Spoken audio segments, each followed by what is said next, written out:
इस प्रोग्राम इसमें हम लोग आधुनिक भारत की बात करेंगे इतिहास में, और ये विशेषकर बीए एमए यूनिवर्सिटी स्टूडेंट्स के लिए है। और हालांकि कॉम्पिटिटिव एग्ज़ाम पीसीएस वगैरह में, आईएएस पीसीएस में भी इससे मदद लिया जा सकता है, बट ख़ास तौर से बीए एमए के विद्यार्थियों के लिए है। और मैं आपको ये बता दूं कि आधुनिक भारत आपको पता है एनसीईआरटी के अनुसार 1707 से शुरू होता है और आज तक ये आधुनिक भारत है 1950 तक हम लोग पढ़ते हैं जनरली। 1707 से शुरू होता है, यानी औरंगज़ेब की मृत्यु से। तो इस आधुनिक भारत के इतिहास को विशेषकर बीए और एमए और कोई भी कॉम्पिटिटिव एग्ज़ाम की तैयारी वाले विद्यार्थियों को मैं ये कहना चाहूँगा कि पॉइंट्स पे आप फोकस कीजिए।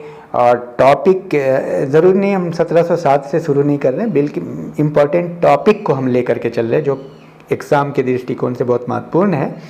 सभी एग्ज़ाम के, बीए एमए और कॉम्पिटिटिव एग्ज़ाम भी, ख़ास तौर से बीए एमए के लिए।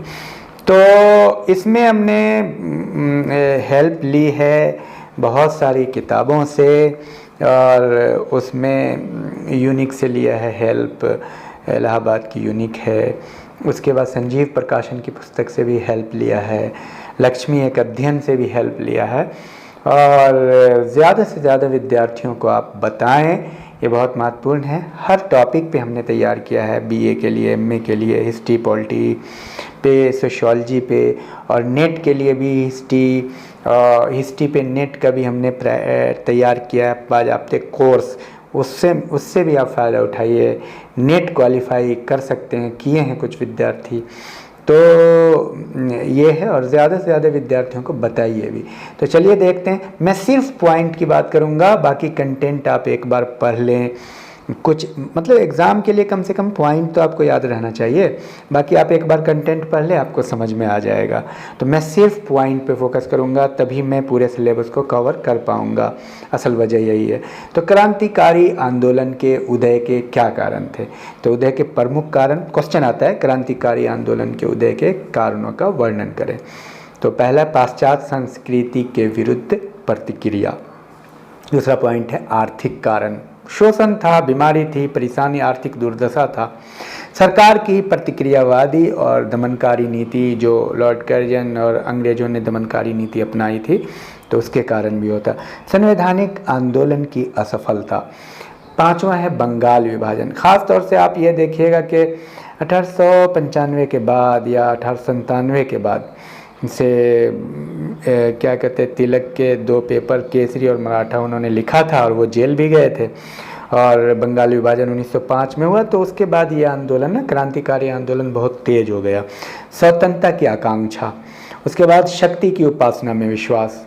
क्रांतिकारियों की कार्य प्रणाली क्या थी? क्रांतिकारी पत्रों तथा साहित्य के माध्यम से शिक्षित लोगों के मस्तिष्क में विदेशी दासता के प्रति घृणा उत्पन्न करना, सरकार को प्रदर्शन, आंदोलन और सशस्त्र हमलों से भयभीत रखना, हथियार बनाना, उन्हें प्राप्त करना, विदेशों से मांगना, चंदा, दान, डकैतियों द्वारा धन एकत्र करना, सेनाओं में विद्रोह फैलाना, नवयुवकों को संगठित करके क्रांतिकारी दलों की स्थापना।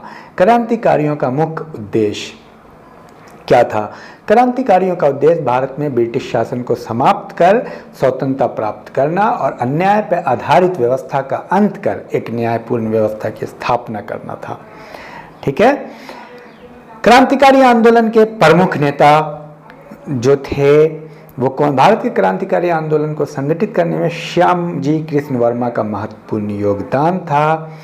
सर्वप्रथम उन्होंने भारत में क्रांतिकारी आंदोलन का सूत्रपात किया।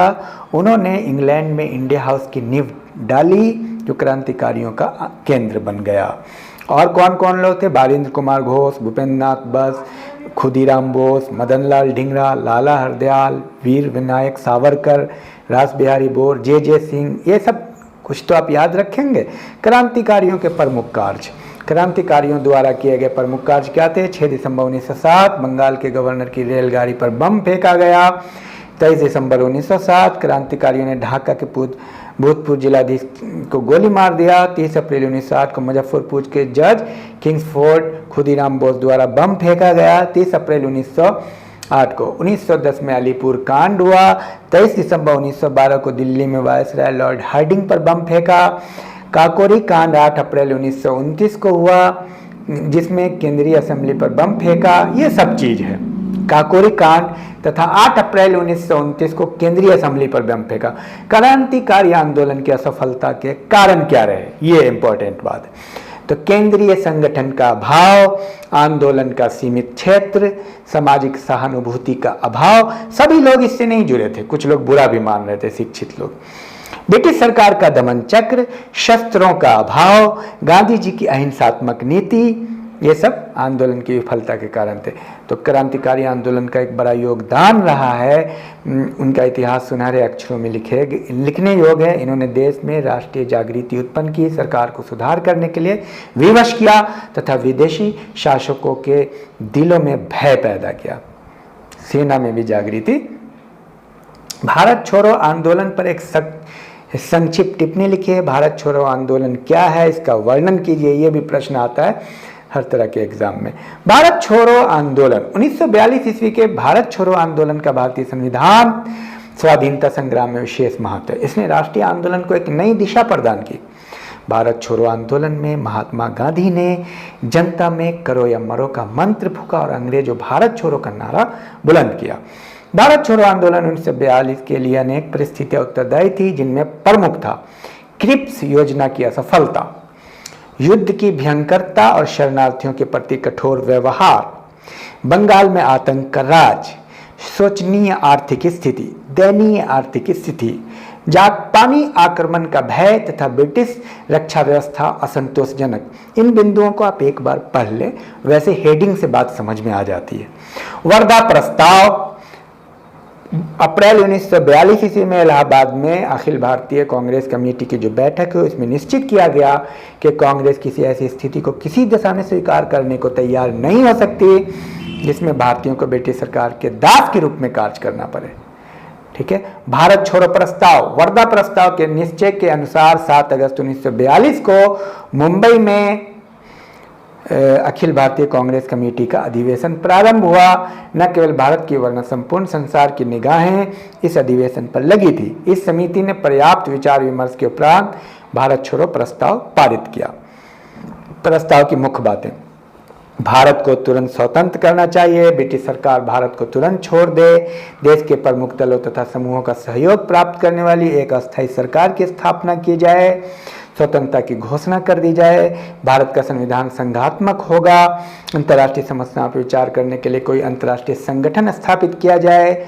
यदि प्रस्ताव की मांग की उपेक्षा की गई तो कांग्रेस गांधी जी के नेतृत्व में अहिंसात्मक आंदोलन प्रारंभ करेगी। यह था प्रस्ताव पर सरकार का दृष्टिकोण। 8 अगस्त 1942 ईस्वी को कांग्रेस द्वारा स्वीकृत ये प्रस्ताव किसी धमकी आंदोलन की तरह तुरंत शुरुआत नहीं थी। गांधी जी ने कहा, आंदोलन प्रारंभ करने से पूर्व वे एक बार वायसराय महोदय से भारत छोड़ो प्रस्ताव पर समझौते हेतु बातचीत करेंगे, परंतु सरकार ने गांधी जी की इस बात पर ध्यान नहीं दिया। 9 अगस्त 1942 ईस्वी को प्रातः ही गांधी जी और कार्य समिति के सभी सदस्य मुंबई में गिरफ्तार कर लिए गए, उन्हें अज्ञात स्थानों पर भेज दिया। यह था अवैध रूप से कांग्रेस को अवैध घोषित कर दिया गया और कांग्रेस के दफ्तरों को पुलिस ने अपने अधिकार में कर लिया। इन सब बातों से जनता में क्रोध और आक्रोश का तूफान उमड़ पड़ा। भारत छोड़ो आंदोलन का कार्यक्रम, करो या मरो का नारा, 12 सूत्रीय कार्यक्रम बनाया गया, पुलिस थानों, तहसीलों और अहिंसात्मक तरीके का कर्मण्य बनाने पर बल दिया गया। ये सारी चीजें हैं। आवागमन के साधनों को हानि पहुंचाने की मनाही की गई। कार्यालयों, बैंकों तथा अनाज के भंडारों को लूटना हिंसात्मक नहीं माना गया। भारत छोड़ो आंदोलन का विकास प्रथम सोपान, द्वितीय सोपान और तृतीय सोपान है। गांधी जी 9 अगस्त 1942 की गिरफ्तारी से लेकर यह आंदोलन 3-4 दिन तक चलता रहा। संपूर्ण देश में हड़ताल, प्रदर्शन, जलसे, जुलूस ये सब निकाले गए। ठीक है।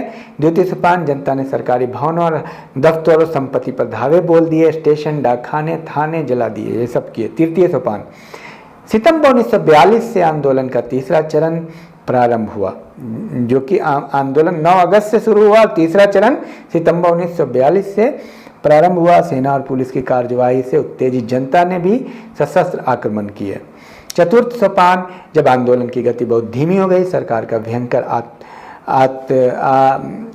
अत्याचार और दमन चक्र चल रहा था। अपनी इस चौथी अवस्था में आंदोलनकारियों ने स्वतंत्रता दिवस और तिलक दिवस मनाए। भारत छोड़ो आंदोलन की असफलता के कारण संगठित शक्ति का अभाव, नेताओं में मतभिन्नता, साधनों का अभाव, दमन में शीघ्रता, अन्य दलों द्वारा असहयोग, सरकारी सेवकों की वफादारी, सरकारी सेवक बने रहे। भारत छोड़ो आंदोलन के परिणाम और महत्व। नेक्स्ट, भारत पर प्रथम विश्व युद्ध का क्या प्रभाव पड़ा? संक्षिप्त वर्णन कीजिए। प्रथम विश्व युद्ध के बाद का युग 1918 से 1947 का युद्ध का काल, या 1914 से 1918 भारत के श्रमिक आंदोलन के इतिहास में क्या इसका महत्व रहा है? बहुत महत्व रहा है। तो यहाँ से विश्व युद्ध का देखिए 1914 से 18 भारत के श्रमिक आंदोलन के महत्व रखता है। इस काल में श्रमिक वर्ग राजनीतिक चेतना में 1914 से 18 के बीच की बात हो रही है। इस वृद्धि के मुख्य दो कारण थे। भारतीय मेहनतकश जनता का एक हिस्सा फौज में भर्ती होकर विदेशों से लड़ने के लिए गया, जहां वहां जाकर उसने युद्ध ही नहीं लड़ा, अपितु अपने वैचारिक क्षितिज को भी विकसित किया। चूंकि यह मजदूरों से घनिष्ठ रूप से जुड़ा हुआ था, ये कहा जाए कि उनका ही एक अंग था। और दूसरा, प्रथम विश्व युद्ध काल की जनवादी क्रांतियों तथा रूस की समाजवादी क्रांतियों ने मजदूर चेतना के विकास में मदद की। तो ये था। मजदूर हड़ताल हुए 1918-1920 के दौरान। 1920 में labour movement in India, R S. Das ने अपने ग्रंथ में इस बात की जानकारी दी। ये सब आप देख लीजिएगा, सिर्फ मैं पॉइंट की तरफ आ रहा हूँ, ठीक है। ये एस्से टाइप का है, प्रथम विश्व युद्ध की घटना है। भारत में सांप्रदायिकता के प्रसार को समझ लीजिए। भारत में सांप्रदायिकता के प्रसार की प्रमुख घटनाएं निम्नलिखित है। मुस्लिम लीग की स्थापना, आपको पता है 1 अक्टूबर 1906 को वायसराय मिंटो से मिलने के बाद 30 सितंबर 1906 को ढाका में मुस्लिम लीग की स्थापना होती है। तो मुस्लिम लीग की स्थापना होने से भी सांप्रदायिकता का एक बिंदु ये शामिल हो जाता है, हिंदू मुस्लिम फीलिंग आ जाती है। मुस्लिम प्रतिनिधित्व में वृद्धि की मांग, रिप्रेजेंटेशन बढ़ाने के लिए मांग की गई 1908 में। तो ये भी है। राष्ट्रवादी मुस्लिमों से मित्रता, मुसलमानों से मित्रता। मुस्लिम लीग को सब मुसलमानों का समर्थन प्राप्त नहीं था, राष्ट्रवादी मुसलमान इससे पृथक थे। लीग कांग्रेस समझौता, 1916 में कांग्रेस में और मुस्लिम लीग में एक समझौता हो गया, इससे भी सांप्रदायिकता का कह रहे हैं कि विकास हुआ। लीग की लोकप्रियता का प्रयास, लीग में मतभेद, जिन्ना का 14 सूत्री कार्यक्रम, पाकिस्तान की मांग तथा कांग्रेस से मतभेद और मंत्रिमंडलों का निर्माण, जिन्ना द्वारा कांग्रेस के प्रति रोष, ये सब महत्वपूर्ण बिंदु हैं। जिन्ना द्वारा मुक्ति दिवस मनाया जाना, कैबिनेट मिशन द्वारा पाकिस्तान की मांग का विरोध, लीग द्वारा योजनाओं का विरोध, मुस्लिम लीग द्वारा प्रत्यक्ष कार्यवाही दिवस, 16 अगस्त 1946 को प्रत्यक्ष कार्यवाही दिवस मनाई गई और सांप्रदायिक दंगों ने विकराल रूप धारण किया इस दौरान, पाकिस्तान की मांग की स्वीकृति और उसका निर्माण। तो ये सब कुल मिलाकर के सांप्रदायिकता के विकास में एक महत्वपूर्ण, और आप जानते ही हैं अंग्रेज़ों का काम तो बांटो और राज करो की नीति थी। तो अंग्रेज़ तो कुल मिला के इसी पे काम ही कर रहे थे, बांटो और राज करो। तो सांप्रदायिकता का उद्भव तो ऑलरेडी होना ही था, क्योंकि अंग्रेज का तो काम ही उसी पे था, फोकस ही था। तो ये था कुल मिला करके। अब हम थोड़ा देखेंगे किसान आंदोलन से संबंधित और भी। देखिए भारतवर्ष पर किसान आंदोलन, भारतवर्ष पर यद्यपि प्राचीन काल से विदेशियों के आक्रमण होते रहे तथा संपूर्ण मध्यकाल में विदेशी शासन भी रहा, परंतु कृषक पर अत्याचार के बहुत ही कम उदाहरण मिलते हैं। भारत में अंग्रेज नियंत्रण के पश्चात कृषि संबंध में मौलिक परिवर्तन हुए। देखिए जो लोग भी बाहरी आए, मुगल आए, उससे पहले शक, कुषाण, बहुत सारे आए, विदेशी आए, मध्य एशिया से आए, किसानों पे किसी ने आक्रमण नहीं किया। लेकिन जो अंग्रेज आए, अंग्रेजों ने जो टैक्स की नीति थी, रैयतवाड़ी, जो आगे आपको बताएंगे, रैयतवाड़ी, महालवाड़ी, इनसे जो है ना किसान बहुत परेशान हो गए। तो किसानों से टैक्स बहुत ज़्यादा वसूल कर रहे थे, शोषण कर रहे थे, ज़बरदस्ती उनसे एक तो टैक्स ज़्यादा लेते थे और कहते थे कि भाई नील की खेती करो, इसकी खेती करो जो हम चाह रहे हैं। तो नील विद्रोह, कुकी विद्रोह, पावना का किसान विद्रोह, मोपला विद्रोह आदि किसानों के शोषण के प्रति ध्वनि सुनाई पड़ती है। और किसान आंदोलन बहुत जगह हुआ, बंगाल में हुआ। बंगाल में कृषकों द्वारा नील विद्रोह हुआ। नील की खेती दो प्रकार से होती थी, निज आबाद, इसमें प्लांटरों की भूमि पर श्रमिकों की सहायता से खेती होती थी, और रैयती, जहाँ कृषक अपनी भूमि में नील की खेती करते थे। तो नील विद्रोह हुआ पटना में हुआ 1859 में। उसके बाद महाराष्ट्र और गुजरात में आंदोलन, कृषक विद्रोह हुआ। ये आपको ध्यान में रखना है, कहाँ कहाँ हुआ, बंगाल में हुआ, पटना में हुआ, महाराष्ट्र और गुजरात में हुआ। और कब कब हुआ थोड़ा उसको याद रखना। पंजाब में कृषक आंदोलन 19वीं सदी के अंत तक विकसित हुआ, ठीक है। 1919 में पंजाब ने एक अधिनियम और अजीत सिंह के नेतृत्व में आंदोलन किया। चंपारण में हुआ 1920 में महात्मा गांधी के नेतृत्व में, ये तो बहुत मशहूर है, चंपारण सत्याग्रह, ठीक है। 1917 ईस्वी में गांधी जी ने चंपारण के किसानों को संगठित किया। अंततः तिनकठिया पद्धति, जिसके अधीन किसानों की उत्तम भूमि उससे छीन ली गई। तो इसमें क्या हुआ, बारदोली में हुआ 1917 में जो चंपारण आंदोलन हुआ, उसी वहीं से फिर आगे जाकर के 1920 में असहयोग आंदोलन शुरू हो जाता है। उत्तर प्रदेश में आपको हो गया, उत्तर प्रदेश में राष्ट्रीय आंदोलन के नेता कृषकों को सक्रिय बनाने में लीन रहते थे। पूर्व उत्तर प्रदेश के रायबरेली, फैजाबाद, सुल्तानपुर जिलों में बाबा रामचंद्र के नेतृत्व में किसान सभा का आंदोलन हुआ। हरदोई में जिले में एक आंदोलन हुआ। तो ये सारी चीज़ें आप इसको देख लेंगे। दक्षिण भारत में हुआ, दक्षिण में सर्वप्रथम मोपला विद्रोह 1921 में केरल में हुआ, जो बहुत बड़ा, मतलब ये एक्चुअली क्या कह रहे कि अंग्रेजी सरकार के विरुद्ध था, लेकिन बाद में मोपले ने गुरिल्ला पद्धति पर संघर्ष प्रचलित था। तो ये था। उसके बाद बहुत सारे मध्य प्रांत में हुआ, और तेलंगाना आंदोलन हुआ, आपको तेभागा आंदोलन हुआ। तेलंगाना आंदोलन आंध्र प्रदेश में हुआ, तेभागा बंगाल में हुआ। ये सब किसान आंदोलन थे। तो इनका नाम आपको मतलब लिखना है, इसको आपको ज़रूर बताना होगा अपने स्टडी में। किसान आंदोलन के लिए आता है प्रश्न, हर तरह के एग्ज़ाम में आते हैं। चलिए नेक्स्ट है। हाँ, तो ये एक क्वेश्चन आता है, मराठों के पतन के कारण क्या है। तो जाहिर सी बात है, देखिए आपको मैं आखिरी जो पानीपत की तीसरी लड़ाई हुई, और जिसमें पानीपत की तीसरी लड़ाई अहमद शाह अब्दाली और मराठों के बीच हुई, मराठों का पूरा समाप्त हो गया। उस समय ये एक इतिहासकार ने कहा कि कौन शासन नहीं करेगा, ये क्लियर है। कौन करेगा ये तो नहीं पता, लेकिन कौन शासन नहीं करेगा, यानी कौन नहीं करेगा, मुग़ल नहीं करेंगे, मराठे नहीं करेंगे, और ये दो शक्ति तो नहीं करेंगे, तो बाकी कौन करेंगे। तो अंग्रेज बच जाते हैं, तो उनके लिए रास्ता बिल्कुल आज़ाद हो गया। तो किसी साम्राज्य का पतन कोई अकस्मात अप्रत्याशित घटना नहीं होती। वास्तविक पतन अथवा विघटन के पर्याप्त समय पूर्व ही इसके चिन्ह दृष्टिगत होने लगते हैं। इसी प्रकार मराठा साम्राज्य के विघटन का आरंभ भी इसके अंतिम विनाश से बहुत पहले हो गया था। बालाजी बाजीराव के समय ही विघटन शाली शक्तियाँ सिर उठाने लगी। ये शक्तियाँ निरंतर बल पकड़ती गई तथा उसकी मृत्यु के पश्चात 50 वर्ष में ही मराठों का पतन हो गया। तो मराठों के पतन के कारण शिवाजी के दुर्बल और अयोग्य उत्तराधिकारी इसका महत्वपूर्ण कारण है। पेशवा के पद का वंशानुगत होना, पानीपत का तीसरा युद्ध जो हमने आपको बताया है, सुदृढ़ केंद्रीय शक्ति का अभाव। पॉइंट पर फोकस रखिए, पॉइंट एकदम रटा होना चाहिए आपका। मराठा सरदारों में मतभेद, शोचनीय आर्थिक दशा, यानी आर्थिक दशा बहुत खराब थी। जागीरदारी प्रथा, छापामार या गोरिल्ला युद्ध प्रणाली का परित्याग, राष्ट्रीय आदर्श का अभाव, सब अपने अपने हित के लिए चल रहे थे।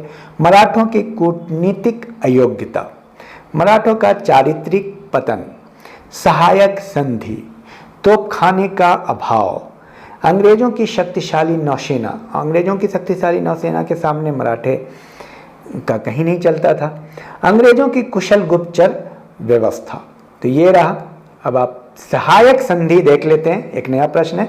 लॉर्ड वेलेस्ली एक विस्तारवादी गवर्नर जनरल था, उसकी सहायक संधि के संदर्भ में इस कथन की व्याख्या कीजिए। वो वेलेस्ली की सहायक संधि को समझना है।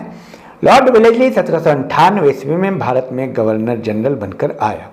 उस समय वहाँ की राजनीतिक स्थिति अत्यंत जटिल थी। अनेक छोटे छोटे राज्यों के मध्य संघर्ष होते रहने के कारण उनकी स्थिति बहुत दयनीय थी, किंतु वेलेस्ली जैसे चतुर गवर्नर जनरल ने इन परिस्थितियों का गहनता से अध्ययन कर शीघ्र ही स्थिति पर नियंत्रण कर लिया और इसका फायदा उठाने की कोशिश की। ब्रिटिश साम्राज्य के विस्तार का कार्य प्रारंभ कर दिया। तो ये सहायक संधि का अर्थ क्या है ये आप समझिए। वेलेस्ली ने ब्रिटिश साम्राज्य की शक्ति का विस्तार करने हेतु एक विशेष नीति अपनाई, जिसे इतिहास में सहायक संधि के नाम से जाना जाता है। इस संधि का उद्देश्य जो शक्ति संपन्न भारतीय नरेश बचे थे उन्हें इस स्थिति में पहुंचाना था कि वह अंग्रेजी राज की अधीनता स्वीकार करने के लिए विवश हो जाए। कुछ विद्वान का मत है कि यह उसकी अपनी मौलिक नीति नहीं थी, वरना मराठों की नीति का संशोधित रूप था। जैसा कि राणा महोदय ने लिखा है, सहायक संधि मराठों द्वारा चलाई गई थी, यह सरदेशमुखी और चौथ का सुसंगठित रूप है। सहायक संधि की शर्तें क्या थी? सहायक संधि करने वाले राज कंपनी को अपनी सर्वोच्च शक्ति मान लेते थे कि हमारी बात भाई मान लो और हम अपनी सेना रखेंगे और तुमको हम पूरा फायदा देंगे। भारतीय राजा अंग्रेजों की आज्ञा के बिना यूरोप की किसी अन्य जाति के व्यक्ति को अपने यहाँ नौकरी नहीं दे सकते थे। संधि करने वाले देशी राज्यों को अपने यहाँ अंग्रेज सेना रखनी पड़ती थी, जिसका व्यय उन्हें ही वहन करना पड़ता था। संधि करने वाले राजाओं को बिना अंग्रेजों की आज्ञा के किसी भी राज्य के संधि या युद्ध करने की स्वतंत्र अनुमति नहीं थी। दो देशी राजाओं के मध्य विवाद होने पर अंग्रेज के बीच बचाव का कार्य करते थे और उनका निर्णय मानना आवश्यक था। दोनों के बीच बचाव करना बंदर वाला काम अंग्रेज करते थे, बीच बचाव करते थे और फिर उसके बाद दबाव डालते थे। इन शर्तों को मानने वाले राजाओं को आंतरिक एवं बाह्य आक्रमणों से सुरक्षित रखने का उत्तरदायित्व अंग्रेजों ने अपने ऊपर ले लिया था। सहायक संधि करने वाले देशी राज्य को अपने दरबार में एक अंग्रेज रेजिडेंट भी रखना पड़ता था। वो शासन के कार्यों में परामर्श दिया करता था। भारतीय राज्यों पर सहायक संधि का प्रभाव क्या पड़ा? प्रभाव पड़ा, निजाम से संधि की, वेलेस्ली और मराठे से संधि हुई, अवध राज अपना लिया गया, मैसूर राज को भी स्थापित कर लिया गया, मिला लिया गया, अन्य राज्यों को भी अपने कर्नाटक, तंजौर, सूरत, फर्रुखाबाद के राज पेंशन आदि देकर पूर्ण रूप से ब्रिटिश राज में मिला लिए गए। ये था सहायक संधि से भारतीय राज्यों को हानियां क्या हुई?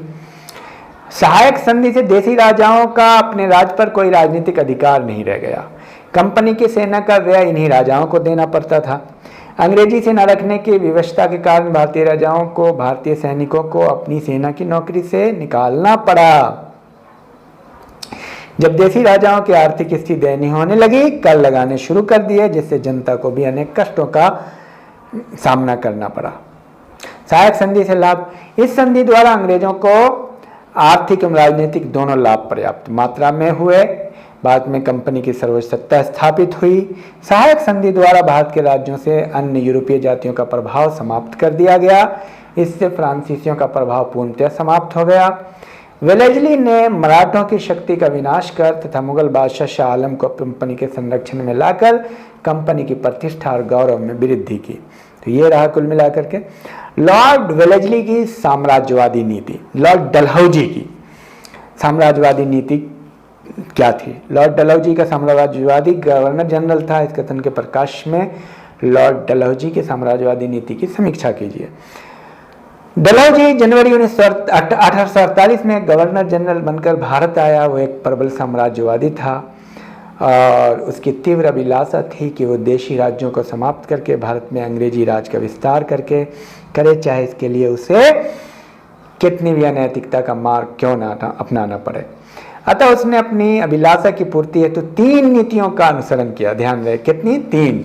युद्ध की नीति, राज हड़पने की नीति, कुशासन का आरोप लगाकर राज्यों का अपहरण। तो इसको आप ध्यान दीजिएगा। युद्ध की नीति अपनाई, राज को हड़प नीति इसको बोलते हैं। एक तो युद्ध करते थे, हड़प लेते थे और कुशासन का आरोप लगा, तुमसे शासन नहीं चल रहा है।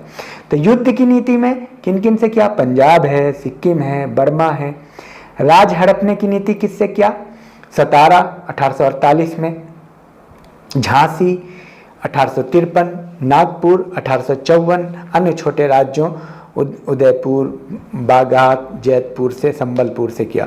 कुशासन लगाकर राज्यों का अपहरण किया। बरार, डलहौजी के समय बरार प्रांत में प्रतिदिन हिंदू मुस्लिम के विवाद होते रहते थे, जिससे वहां शांत नहीं रहते, इससे कुशासन का आरोप लगा करके उसमें मिला लिया गया। अवध, अवध को भी कुशासन के आरोप में मिला लिया। डलहौजी के समय अवध राज्य में भी शासन व्यवस्था अस्त व्यस्त थी, अतः डलहौजी ने अवध के नवाब वाजिद अली शाह को शासन व्यवस्था ठीक करने की आज्ञा दी, लेकिन उसने ध्यान नहीं दिया। 1856 में मिला लिया गया। तो ये इस प्रकार वो एक्चुअली नीति थी वो उसकी, उसको करना ही था। लॉर्ड क्लाइव भारत में ब्रिटिश साम्राज्य का वास्तविक संस्थापक, तो आप देखिए वेलेस्ली, डलहौजी और क्लाइव, ये तीन महत्वपूर्ण है। लॉर्ड क्लाइव ब्रिटिश साम्राज्य का वास्तविक संस्थापक था। प्रकाश में इनकी उपलब्धियों का वर्णन कीजिए। Lord Clive, Robert Clive. बाद में ब्रिटिश शासन की स्थापना का श्रेय रॉबर्ट क्लाइव से को प्राप्त है। प्रारंभ में क्लाइव ईस्ट इंडिया कंपनी में एक साधारण क्लर्क था। कुछ समय बाद वो कंपनी की सेना में भर्ती हो गया। क्लाइव को उसकी योग्यता के कारण ही एक सैनिक से भारत में ब्रिटिश गवर्नर बना दिया गया। लॉर्ड क्लाइव के सुधार के कार्य देखिए। प्रतिज्ञा पत्र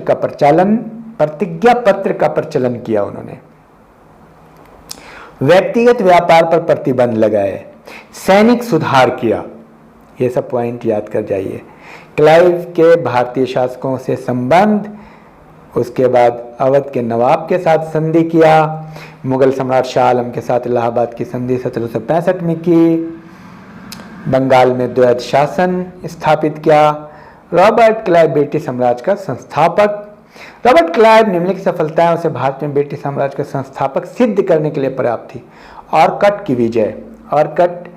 की विजय, प्लासी की विजय, शाह आलम से संधि किया। शाह आलम उस समय मुगल बादशाह था, तो ये सब प्लासी का युद्ध हुआ, वो सब उसी के समय में हुआ। और भी लॉर्ड कॉर्नवालिस के स्थायी बंदोबस्त पर आलोचनात्मक निबंध लिखिए। ये क्वेश्चन आता है। लॉर्ड कॉर्नवालिस के स्थायी बंदोबस्त की पृष्ठभूमि क्या थी?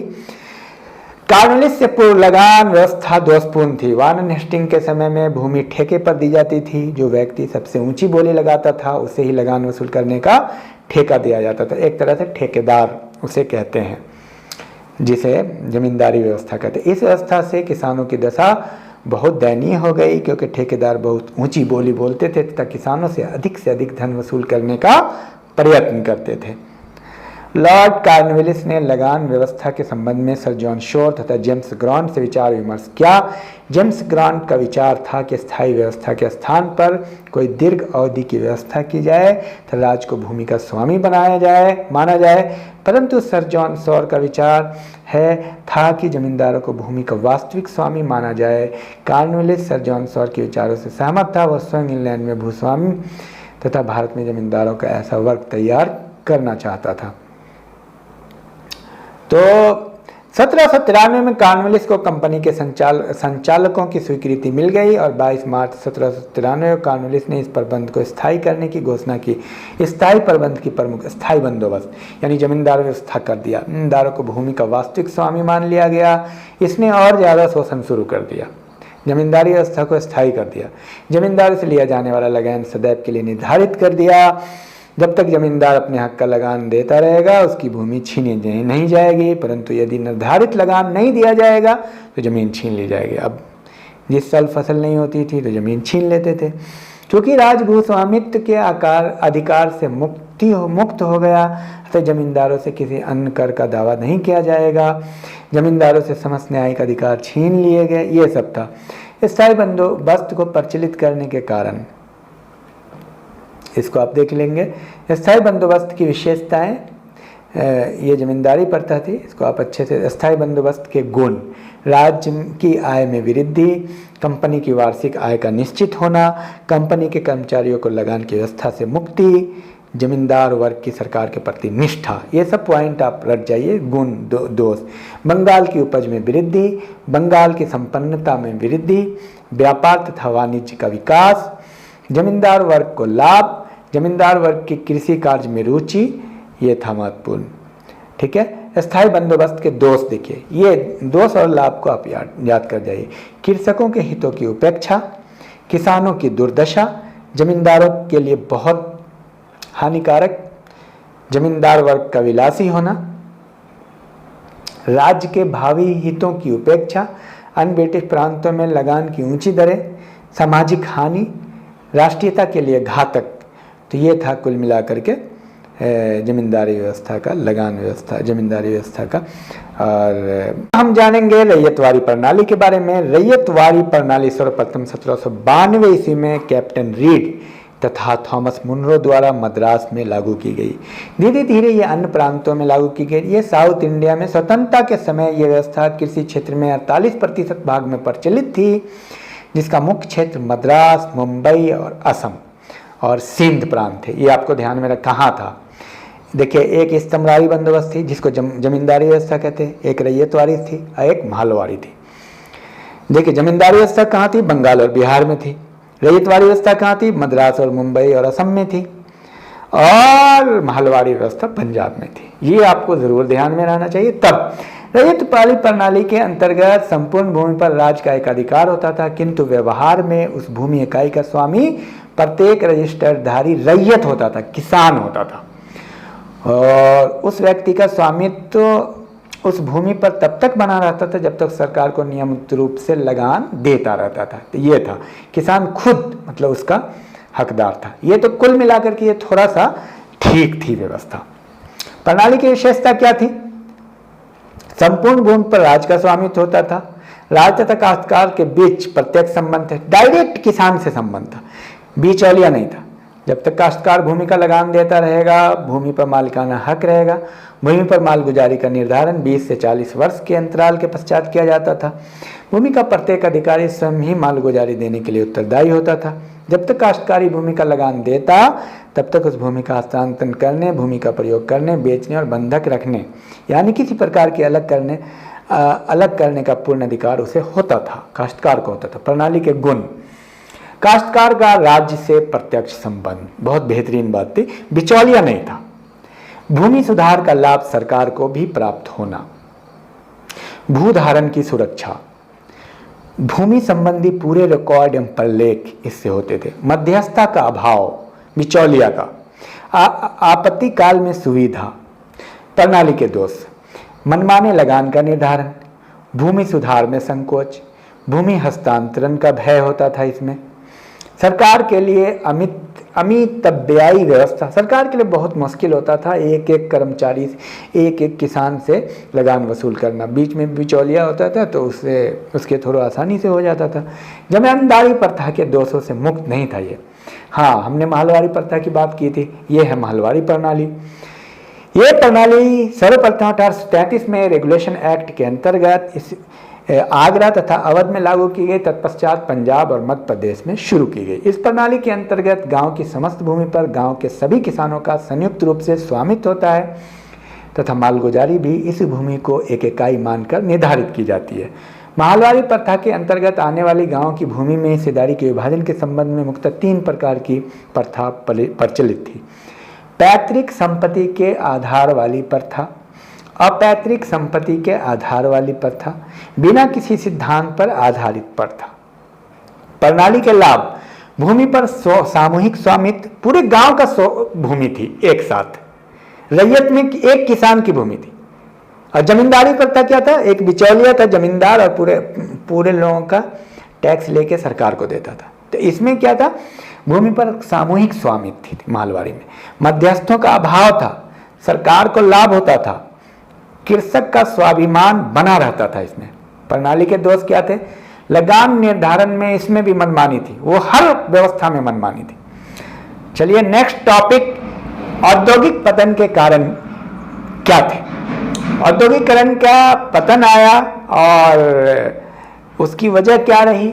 भारत में औद्योगिक पतन के कारण ईस्ट इंडिया कंपनी ब्रिटिश सरकार की दमनकारी नीतियों के परिणाम स्वरूप 18वीं शताब्दी के अंत तक भारतीय उद्योगों का पतन हो गया। परिणाम स्वरूप हमारे देश की गणना भी अल्प विकसित राष्ट्रों में होने लगी। इस औद्योगिक पतन के क्या कारण थे? औद्योगिक पतन होने लगा क्योंकि हमारे पास स्मॉल इंडस्ट्रीज बहुत हुआ करते थे, चरखा उद्योग, उसमें भारतीय राजाओं का पतन, ब्रिटिश शासन की स्थापना। तो जब ब्रिटिश शासन स्थापित हुआ तो भारतीय लघु उद्योग, छोटे उद्योग को बर्बाद कर दिया। ब्रिटिश शासन की स्थापना, मशीनों से बनी वस्तुओं से प्रतियोगिता। अब मशीन से बनी हुई वस्तु से जो प्रतियोगिता होती थी, तो हाथ से बना हुआ वस्तु कितना टिकेगा मशीन के सामने।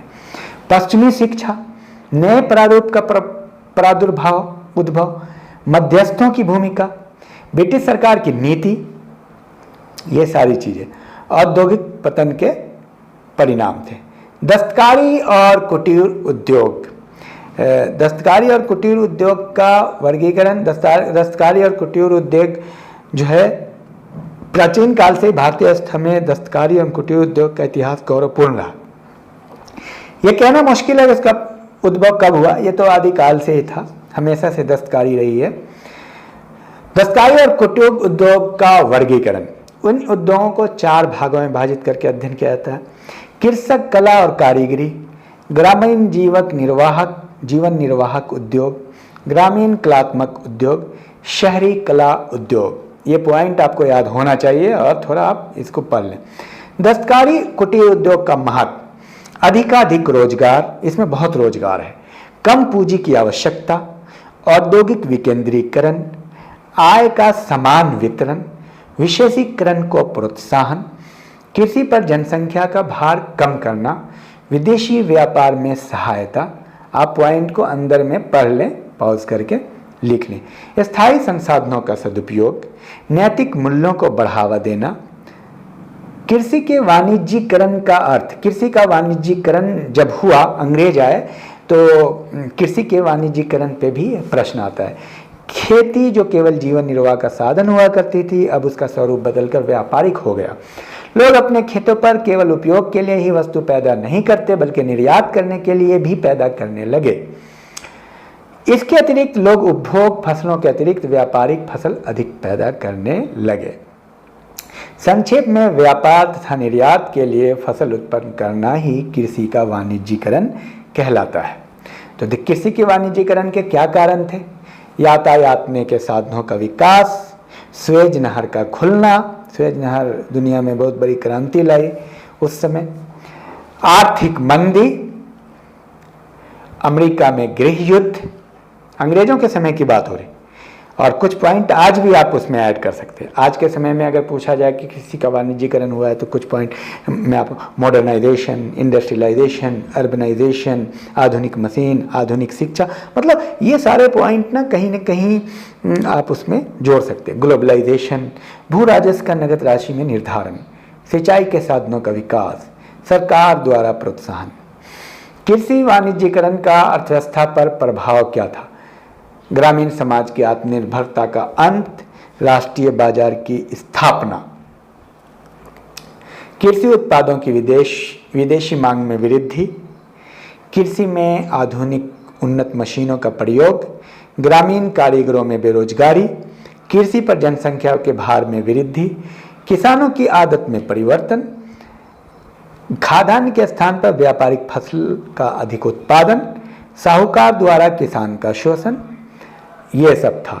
ब्रिटिश शासन में भारतीय धन का निष्कासन कौन कौन से माध्यम से किया गया?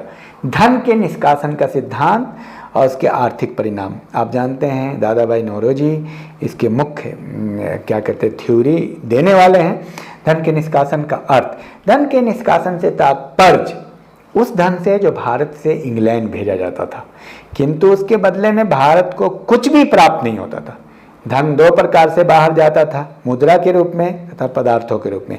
यह धन निष्कासन धातु मुद्रा के रूप में कम तथा वस्तुओं और व्यापार के रूप में अधिक होते थे।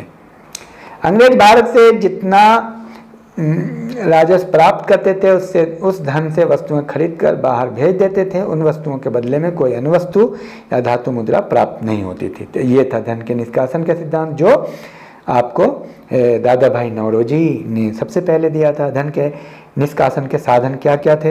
अंग्रेज कंपनी की लूट करके माल को वो ऐसा कहा जाता है कि गंगा के छोर से जो है चूस लेते हैं सोख्ता और टेम्स के पास जाके निचोड़ देते हैं धन को।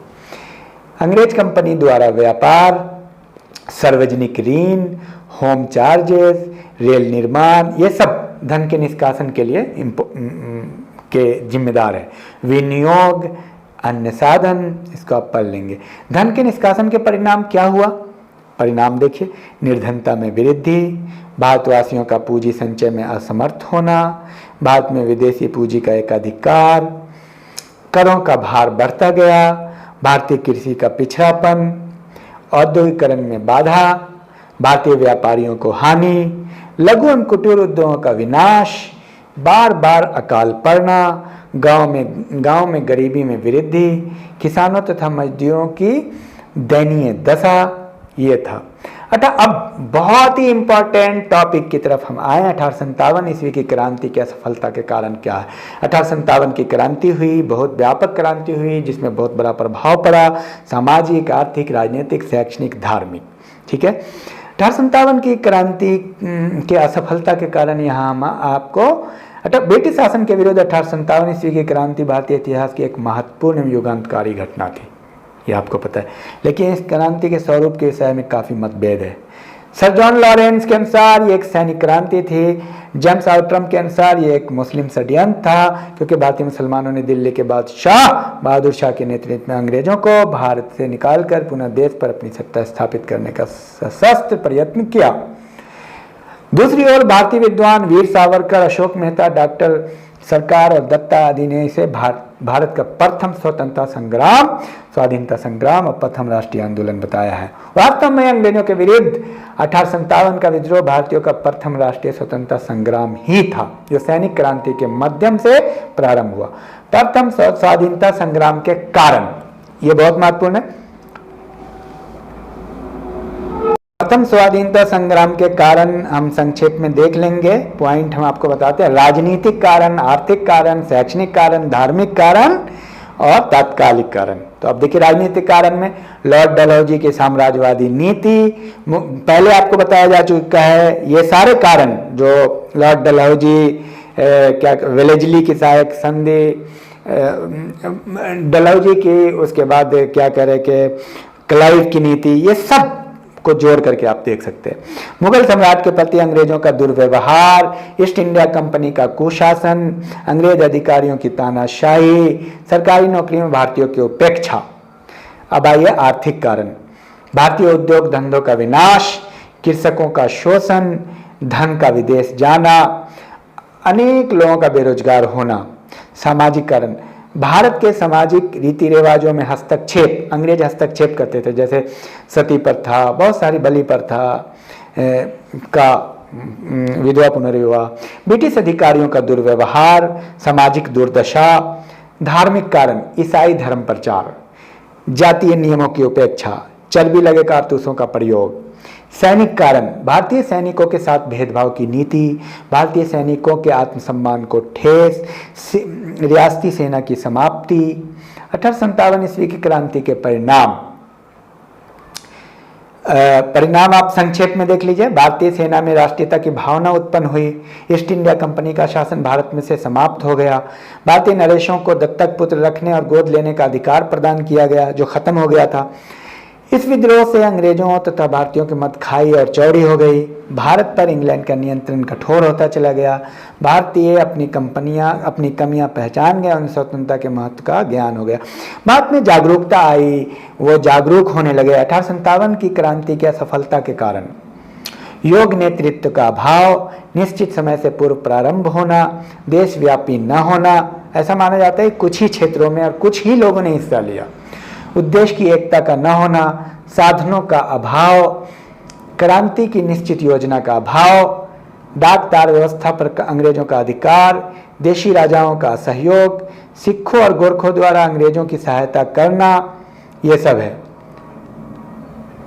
जनजातीय आंदोलन, जनजाति के लोग अन्यथा शांत प्रकृति के, अनुशासित तथा ईमानदार होते हैं, उनकी जीवन के प्रति बहुत उच्च आकांक्षा नहीं होती। ये जाहिर सी बात है, जनजाति उसे कहते हैं जो एक आइसोलेटेड क्षेत्र में रहते हैं, पहाड़ पे बिल्कुल अलग जगह में रहते हैं। तो उसमें जनजातीय आंदोलन में महत्वपूर्ण आंदोलन उस समय बिरसा मुंडा विद्रोह था, इसको आप देख लेंगे एक नज़र। ताना भगत आंदोलन था, ये सब आपको याद रहना चाहिए और सब में 4-4 लाइन आपको लिखना है। ताना भगत आंदोलन, संथाल विद्रोह, बस्तर विद्रोह, नागा विद्रोह, पॉज करके आप अल्पसंख्यक को समस्यात्मक पहलू और इसका समाधान है, ये सारी चीज़ें हैं। समस्या का समाधान भारतीय संविधान में भी है। संविधान के अनुच्छेद 14, 15, 16, 14 में धर्म, मूल, वंश, जाति, लिंग, 14 में समानता का अधिकार, 15 में धर्म, मूल, वंश, जाति, लिंग, जन्म स्थान के आधार पर कोई भी भेद नहीं होना चाहिए, 16 में लोक नियोजन के विषय में अवसर की समानता, 25 में धर्म के अंतःकरण की, उसी 26, 27, 28 अपने धर्म की स्थापना, क्या करें, संस्कृति को सीखने के अधिकार, अल्पसंख्यकों के अधिकार, ये सारी चीज़ें, अल्पसंख्यकों के अधिकार भी हैं, राष्ट्रीय अनुसूचित जनजाति आयोग बने, ये सब उनके संरक्षण के लिए। तो आप कांग्रेस के प्रारंभिक उदारवादी नीतियों का परिचय, कांग्रेस के आरंभिक 20 वर्षों 1885 से 1905 का परिचय दीजिए और उसका वर्णन कीजिए। 1885 से 1905 तक नरम बनी रही कांग्रेस। कांग्रेस की स्थापना दिसंबर 1885 में हुई। इसकी स्थापना जो है 20 वर्ष तक 1885 से 1905 उदारवादी राष्ट्रीयता का युग माना जाता है। इस अवधि में कांग्रेस का नेतृत्व सुरेंद्र नाथ बनर्जी, दादा भाई नौरोजी, फिरोज शाह मेहता, बदरुद्दीन तैयबी आदि ने किया। उन्होंने संवैधानिक साधनों के द्वारा राष्ट्रीय आंदोलन को गति और दिशा दी। ये सब नरम थे, नरम। 1885 से 1905 तक कांग्रेस के उद्देश्य और कार्य, देश के हित के लिए उन्नति में लगे हुए विभिन्न भागों कार्यकर्ताओं में पारस्परिक घनिष्ठता और मित्रता बढ़ाना, सभी देश प्रेमियों में जाति, धर्म और प्रांत संबंधी दूषित संस्कारों को समाप्त करना, तत्कालीन महत्वपूर्ण और आवश्यक सामाजिक प्रश्नों पर भारत के शिक्षित वर्गों के विचारों को अच्छी तरह वाद विवाद के बाद लिपिबद्ध करना, आगामी वर्ष के उन साधनों का कार्यक्रमों पर विचार करना, कांग्रेस द्वारा प्रस्तुत मांगे 1885 से 1905 के बीच में ये सारे थे। सेना पर व्यय कम हो, भारत मंत्री की परिषद को समाप्त किया जाए, आईसीएस की परीक्षा इंग्लैंड के साथ भारत में भी हो, सन 1861 में स्थापित विधान परिषदों का सुधार और विस्तार किया जाए। कालांतर में कांग्रेस ने जो मांगे रखी है उस प्रकार थी। नया और शासन विभाग अलग हो, भारतीयों को सैनिक प्रशिक्षण दिया जाए, प्रशासनिक व्यय में कमी, भारतीय उद्योगों को संरक्षण प्रदान किया जाए, उच्च पदों पर भारतीयों को भी नियुक्त किया जाए, समाचार पत्रों से प्रतिबंध हटा लिया जाए, अनाज का निर्यात समाप्त किया जाए, किसानों को कम ब्याज पर ऋण प्रदान किया जाए, भूमि के लगान की उचित दर निर्धारित की जाए। कांग्रेस को 1898 के षड्यंत्रकारी सभा अधिनियम और 1904 के अधिकारी भेद अधिनियम को भी समाप्त करने की कांग्रेस ने मांग की। तो ये था कांग्रेस के प्रारंभिक कार्य एवं नीतियां। कर्मिक सुधारों में विश्वास, कांग्रेस जो है ना धीरे धीरे धीरे धीरे चलना चाहती थी। शुरू में उदारवादी कांग्रेस की नीतियां थी। ब्रिटिश शासन के प्रति राजभक्ति की भावना, ब्रिटिश सरकार की न्यायप्रियता में विश्वास, ब्रिटिश सरकार पर विश्वास कर रहे थे कि धीरे धीरे ब्रिटिश सरकार खुद ही हमको दे देंगे शासन। संवैधानिक साधनों का योग, ब्रिटेन के साथ संबंध, उदारवादी कांग्रेस के उपलब्धियों का महत्व। उदारवादी कांग्रेस की उपलब्धियां ये थी। उदारवादी नेताओं द्वारा अपनाई गई नीतियां और कार्यप्रणाली तत्कालीन परिस्थितियों में उचित थी और वो सही थी। उदारवादी नेता राष्ट्रीयता के भावना के जनक थे। उदारवादियों ने आगामी पीढ़ी के लिए राष्ट्रीय आंदोलन को महत्वपूर्ण आधार बनाया था। नींव बनाने के लिए थोड़ा ठहरना पड़ता है। अचानक से आप विरोधी हो जाइएगा तो कैसे चलेगा। उदारवादियों की भूलें क्या थी? उनकी ब्रिटिश साम्राज्य के प्रति गलत धारणा थी कि वो आपको आज़ादी दे देंगे, ऐसा नहीं है। साधनों की दुर्बलता, उदारवादियों की सफलताएं, 1892 का भारतीय परिषद अधिनियम, 1894 उदारवादियों ने उस कानून को रद्द कराया जिसके द्वारा वकीलों को जिला न्यायाधिकारियों के नियंत्रण में राष्ट्रीय आंदोलन में भाग लेने से रोकने की व्यवस्था। उदारवादियों के राष्ट्रीय आंदोलन की मुख्य देन तो ये थी कि उन्होंने जनता को राजनीतिक शिक्षा प्रदान की, जिससे आगे का मार्ग तैयार हुआ, प्लेटफॉर्म तैयार किया आगे के लिए उदारवादियों ने। तो देखिए, पट्टाभी सीतारामैया ने कहा है, मूल्यांकन किया, प्रारंभिक कांग्रेसियों ने ही आधुनिक स्वतंत्रता की नींव डाली। उनके ही प्रभाव से इस नींव पर सारी इमारतें खड़ी रह सकी। भारत विभाजन के कारण बताइए क्या ये अनिवार्य था? भारत विभाजन के लिए उत्तरदायी कारणों की विवेचना कीजिए। पाकिस्तान आंदोलन के उदय के कारण, भारत विभाजन के कारण क्या थे? निर्वाचनों में लीग को आशा के अनुकूल सफलता प्राप्त न होना, संयुक्त मंत्रिमंडल न बनने से निराशा, हिंदू सांप्रदायिकता, दोनों थी, मुस्लिम सांप्रदायिकता और हिंदू सांप्रदायिकता, कांग्रेस का जनसंपर्क आंदोलन, मुस्लिम राज्यों का संघ बनाने की आकांक्षा, अंतर्राष्ट्रीय घटना का प्रभाव, फूट डालो और शासन करो की नीति जो अंग्रेजों की थी, उससे भी ये दोनों राष्ट्र बने हैं। हिंदुओं के अत्याचारों का ढिंढोरा, भारत के विभाजन के लिए उत्तरदायी कारण और परिस्थितियां जो थी वो अनिवार्य थी। भारत का विभाजन और पाकिस्तान का निर्माण भारत के राजनीतिक इतिहास की सर्वाधिक महत्वपूर्ण घटना थी। मौलाना आज़ाद ने अपनी पुस्तक इंडिया विंस फ्रीडम में ये मत व्यक्त किया है कि यदि नेहरू और पटेल जैसे राष्ट्रीय नेताओं ने लॉर्ड माउंटबेटन के प्रभाव में आकर उसकी बंटवार संबंधी योजना को स्वीकार न किया होता तो भारत विभाजन से बचा जा सकता था। महात्मा गांधी ने तो भारत विभाजन की कुछ दिनों पूर्व कहा था, भारत का विभाजन मेरे शव पर होगा, जब तक मैं जिंदा हूँ भारत के दो टुकड़े नहीं होने देंगे। मैं यथासंभव कांग्रेस को भी भारत का विभाजन स्वीकार नहीं कर दूँ। देखिए, ब्रिटिश साम्राज्यवादी को फूट डालो राज करो की नीति के कारण हुआ। सांप्रदायिक दंगे और उपद्रव बहुत बढ़ने लगे, उसके कारण हिंदुस्तान और भारत और पाकिस्तान दो राष्ट्र बनना असंभावी हो गया। जिन्ना का हठ धर्मी था, जिन्ना बड़ा हट्टी था। अंतरिम सरकार की असफलता, हिंदू सांप्रदायिकता का दूषित प्रभाव, हिंदू सांप्रदायिकता भी थी और मुस्लिम सांप्रदायिकता भी थी। अंग्रेज अफसरों का षड्यंत्र, पाकिस्तान की स्थिति के बारे में संदेह, भारत की एकता को जबरदस्ती बनाए रखने का प्रयत्न अनुचित था। लॉर्ड माउंटबेटन का प्रभाव, लॉर्ड माउंटबेटन ने ही कराया था विभाजन। कांग्रेस के नेताओं का सत्ता के प्रति आकर्षण, ये सारी चीज़ें ना भारत के विभाजन के लिए उत्तरदायी था। महात्मा गांधी ने भारत की क्या सेवा की, महात्मा गांधी का राष्ट्रीय आंदोलन में क्या योगदान था, एक्चुअली उसकी बात हो रही है। आधुनिक भारत के इतिहास में महात्मा गांधी का एक महत्वपूर्ण स्थान है। भारत को स्वतंत्र कराने में सबसे अधिक उनका ही योगदान है, उन्हें राष्ट्रपिता कहा जाता है। ठीक है, जन्म तथा शिक्षा ये आप देख लेंगे, राजनीतिक जीवन, गांधी जी का राष्ट्रीय आंदोलन में सहयोग, चंपारण, खेड़ा तथा अहमदाबाद में आंदोलन उनके द्वारा हुआ। कर्ण हिंदू आंदोलन किया उन्होंने, तो ये आपको पॉइंट याद होना चाहिए। चंपारण, खेड़ा, अहमदाबाद में आंदोलन, स्वतंत्रता आंदोलन के कर्णधार, असहयोग आंदोलन शुरू किया, सभी ने अवज्ञा आंदोलन शुरू किया, भारत छोड़ो आंदोलन शुरू किया।